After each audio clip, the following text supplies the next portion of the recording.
Great talent wins games. Great stories win hearts. He scored more Premier League goals than anyone else, 260, and yet chose the harder road, loyalty over guaranteed silverware. How does the greatest finisher of his era end without the storybook ending he could almost touch? Alan Shearer is the paradox at the heart of English football. The most prolific scorer the Premier League has ever seen. A striker who bent matches to his will with timing, toughness, and a thunderous right foot. Yet a man who walked away from the surest path to trophies to go home. After winning it all with Blackburn, he stood at a crossroads that would define not just a career, but a legacy. One road led to a dynasty and inevitable medals. The other led back to a city that had given him a dream and a number, 9, that would become an identity. This is not simply a highlight reel of volleys and headers. It's a story about pride and place, about a boy from Newcastle who became England's ruthless number 9, and the decision that turned him from champion into something rarer, an emblem. Why did he pick belonging over glory? And what did that choice cost him in medals, in moments, and in the way the world remembers greatness?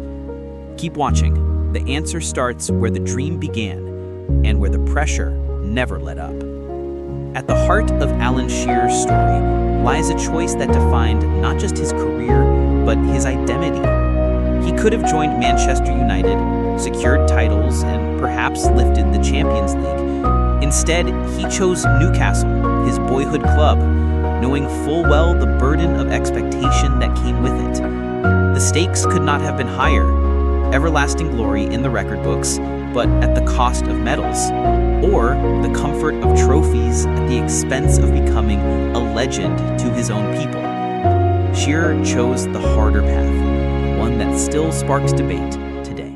Alan Shearer's story begins not in a stadium filled with thousands, but on the streets of Newcastle, where the clatter of a ball against brick walls was the soundtrack of his childhood.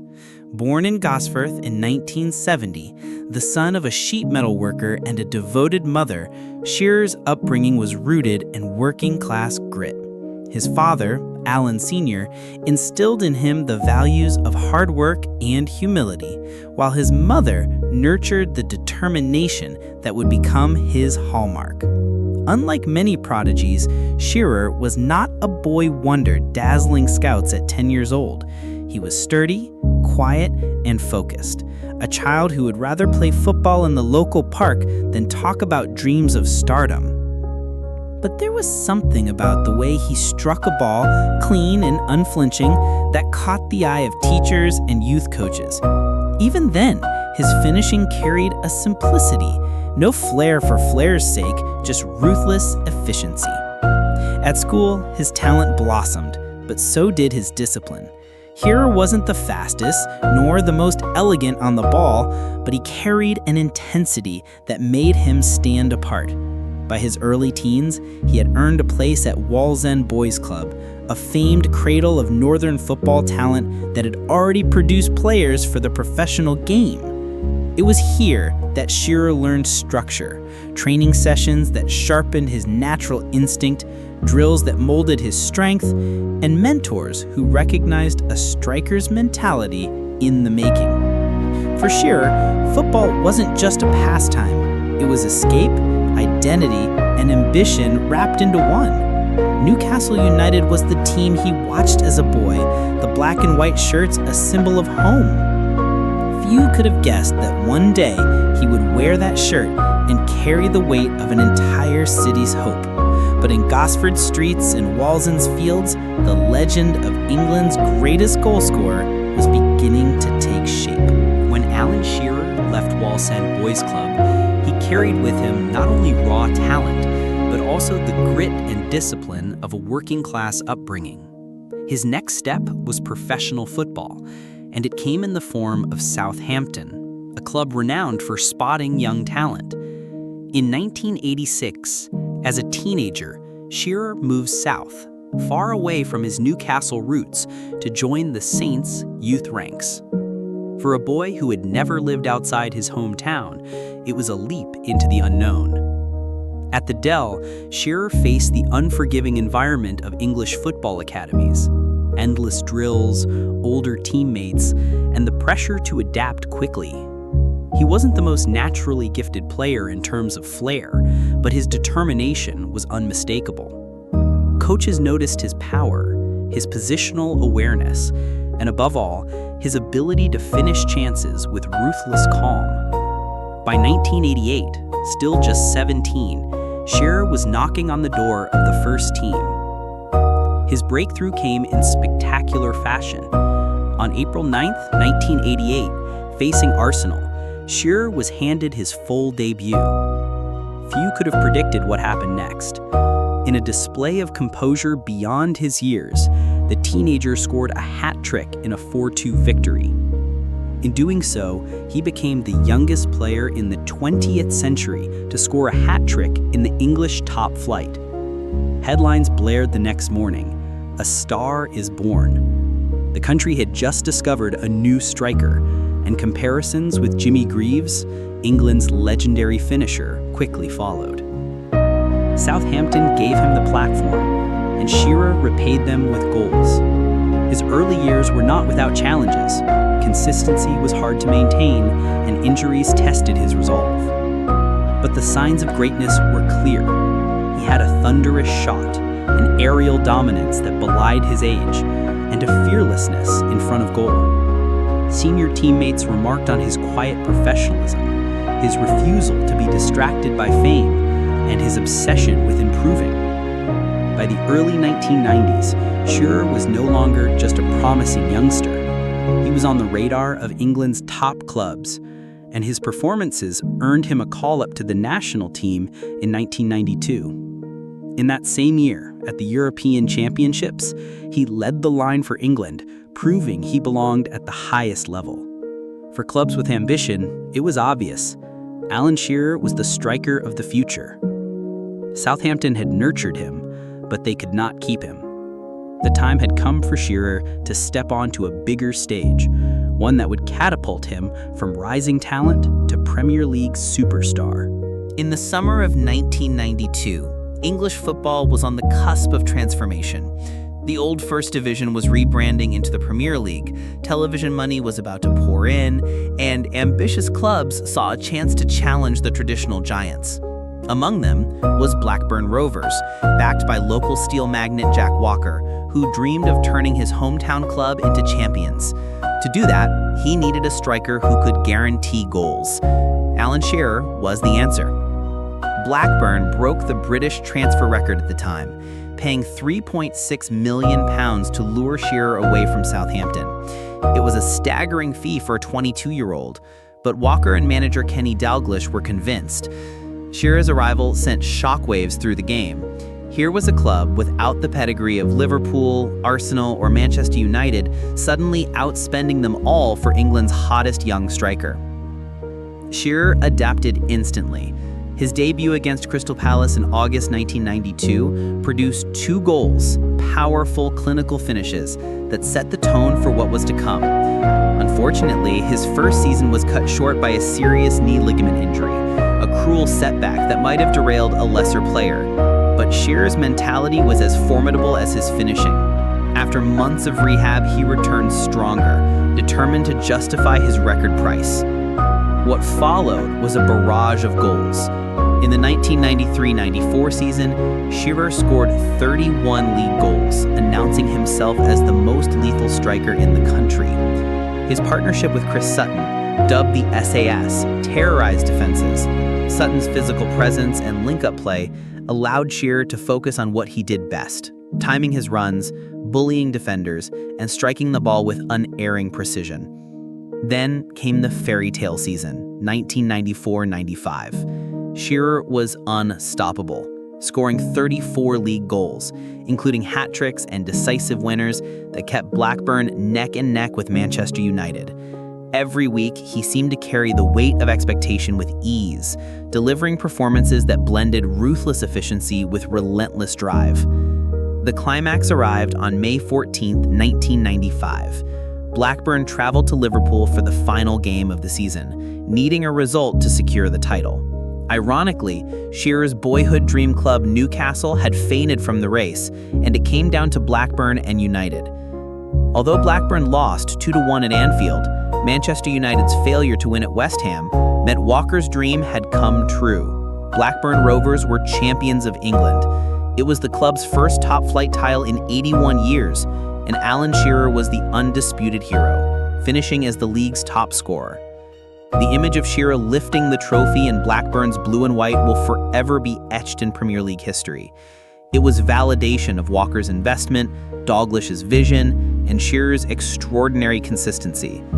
He had become the face of the new Premier League era, a working-class striker who could dominate in a league increasingly filled with global stars.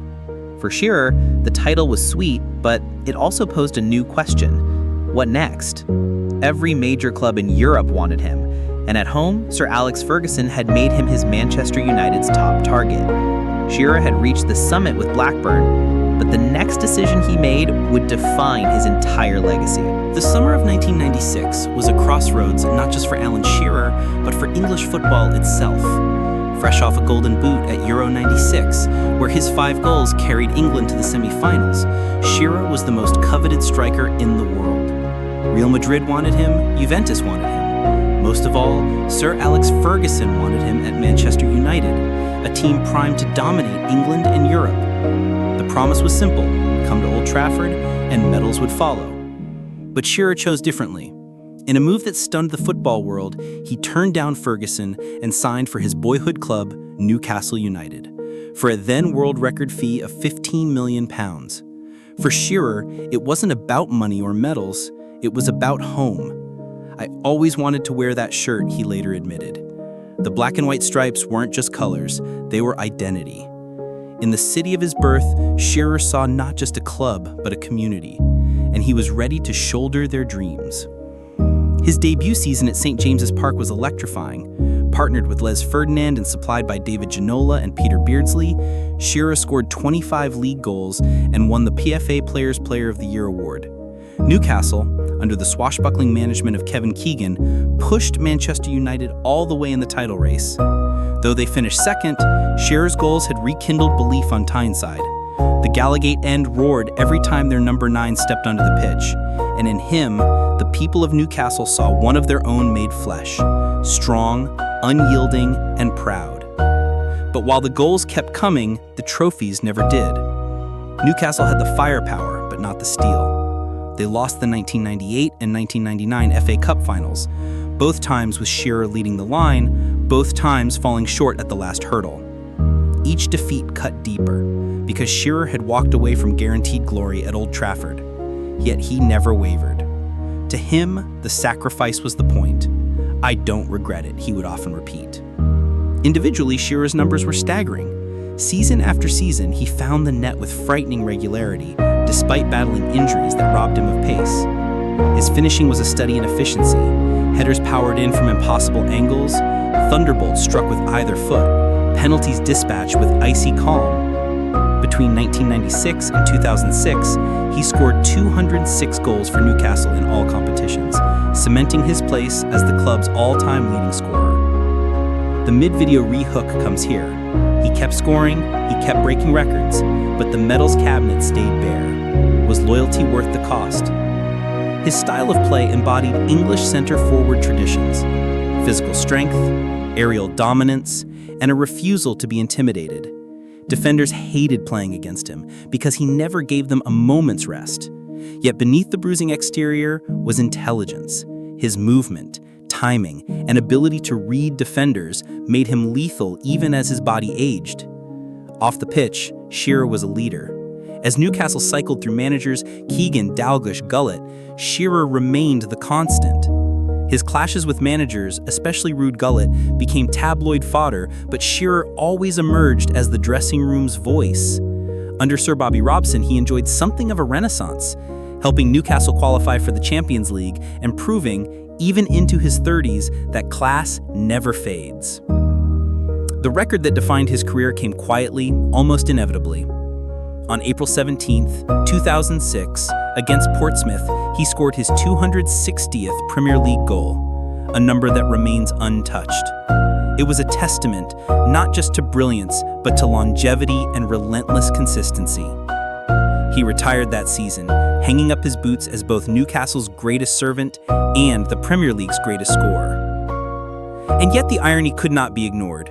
In the decade that Shearer battled for Newcastle, Manchester United won trophy after trophy, 5 league titles, a Champions League, domestic cups. Had he chosen differently in 1996, his medal haul would have mirrored his goal-scoring feats. Instead, his loyalty became both his crown and his curse. But in Newcastle, none of that mattered. For the people of Tyneside, Shearer was not defined by what he didn't win, but by what he gave. Everything. Every header, every challenge, every goal was for them. Statues don't lie. And the bronze Shearer outside St. James's Park, arm aloft in his signature celebration, is proof that sometimes belonging is bigger than silverware. For all the goals and glory, Alan Shearer's career was never free from struggle. If his early years at Blackburn were about rising to the summit, his decade at Newcastle was defined by resilience in the face of setbacks. Chief among them were the injuries, harsh reminders of football's fragility. Shearer's first major blow came in December 1997, when a severe ankle ligament injury sidelined him for months. For a striker who relied on timing and power, it could have been career-ending. Yet Shearer came back, not with diminished hunger, but with sharpened determination. Time and again, he rebuilt himself, adapting his game as his body betrayed him. Where pace once carried him, now positioning and anticipation did. Where raw energy once prevailed, now economy of movement kept him lethal. But even as Shearer endured, Newcastle faltered. In 1998 and 1999, they reached consecutive FA Cup finals, moments that might have given Shearer the medals he craved. Both times, heartbreak followed. Arsenal swept them aside in 1998. Manchester United did the same in 1999, completing their famous treble. For Shearer, the finals underscored the cruel gap between effort and reward. He could drag his team to Wembley, but he couldn't carry them over the finish line alone. By the early 2000s, his relationship with management added another layer of drama. With Ruud Gullit, tensions boiled over when the Dutchman dropped Shearer for a derby against Sunderland in 1999. The decision backfired. Newcastle lost, and Gullit resigned days later. The message was clear. Shearer was more than just a player. He was the heartbeat of the club, and no manager could ignore it.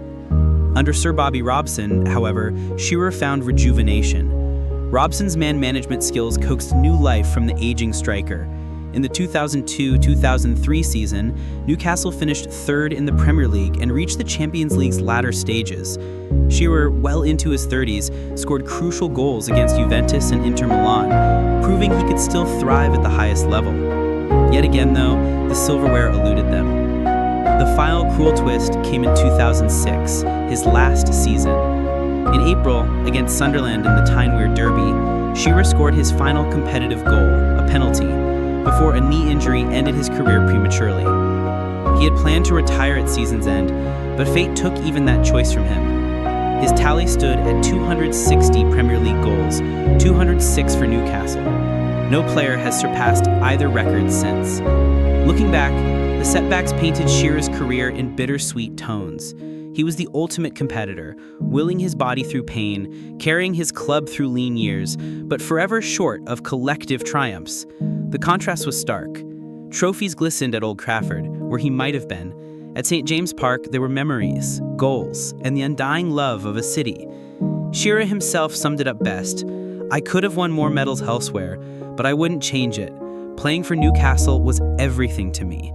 It was a sacrifice that defined him, not as a serial winner, but as a symbol of loyalty in a sport obsessed with glory. When Alan Shearer walked away from football in 2006, he left behind numbers that still tower over the Premier League landscape.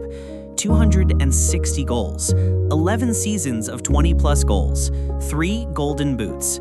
Yet, his true legacy cannot be measured by statistics alone. It lives in the roar of St. James's Park, in the children who mimicked his one-arm raised celebration, in the bronze statue outside the stadium that immortalizes his bond with Newcastle. Shearer became more than a striker. He became an identity. For Newcastle, he symbolized resilience, pride, and belonging. He turned down dynasties for devotion, choosing to be a local hero rather than a global medal collector. In an era when players chased trophies and transfers, Shearer's decision to stay resonated deeply with fans who saw themselves in him. He was not perfect, nor was he showered in silverware, but he was theirs, and that mattered more. Even after retirement, his voice remained in the game, first as a pundit, later as an ambassador for football itself. But whenever Shearer is introduced, it is always with the same title, the Premier League's record goal scorer. It is a record that has stood untouched for nearly 2 decades, and every new generation of strikers is measured against his benchmark. Ultimately, Alan Shearer's story is not about what he lacked, but about what he gave: loyalty, goals, and an unshakable connection to his people. His medals may be fewer, but his meaning is greater. In the end, greatness is not only about lifting trophies, it's about lifting hearts. And on Tyneside, Alan Shearer will always be the eternal number 9. Great talent wins games. Great stories win hearts. Alan Shearer's journey was one of unmatched goal scoring, resilience, and loyalty. A story that shows how true greatness is not only about lifting trophies, but about lifting the spirit of a city. If you enjoyed uncovering the untold story of Newcastle's eternal number 9, don't forget to like this video, subscribe to the channel, and stay with us for more legendary tales of the Premier League. Next time, we'll dive into the story of Yaya Toure, the powerhouse midfielder who carried Manchester City to glory, but whose career ended in a storm of conflict and controversy.